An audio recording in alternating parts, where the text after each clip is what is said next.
Bullion market share మార్కెట్ను మించిపోతుంది. ఎప్పుడు పడిపోతుందో, ఎప్పుడు పైకి లేస్తుందో ఎవరికీ అర్థం కావట్లేదు. గత 2 రోజుల క్రితం విపరీతమైనటువంటి డౌన్ఫాల్ చూపించి దాదాపు 1,40,000 రూపాయలకి కిందికి దిగిపోయినటువంటి 24 గ్రాముల పసిడి ఇప్పుడు మళ్ళీ పైకి ఎగబాగుతుంది.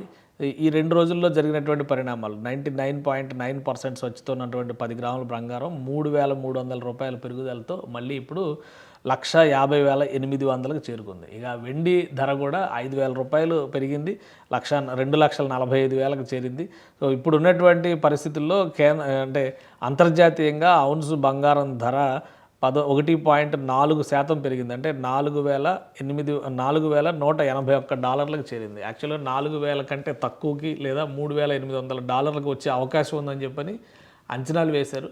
కానీ మళ్ళీ 4,000 మార్క్ని దాటి పైకి వెళ్ళింది. కాబట్టి బంగారం ధరల్లో స్వల్ప పెరుగుదల నమోదవుతూ వస్తుంది. ఇది ఎన్ని రోజులు ఉంటుందనే చెప్పలేం. వీకెండ్ ఎఫెక్ట్ కూడా అయి ఉండొచ్చు. మళ్ళీ మండే మార్కెట్స్ ఓపెన్ అయ్యేటప్పుడు ఎలాంటి పరిణామాలు జరుగుతాయి అనేటువంటి ఆసక్తి బులియన్ మార్కెట్ మీద ఇన్వెస్ట్ చేసేటువంటి వారందరికీ ఉంది.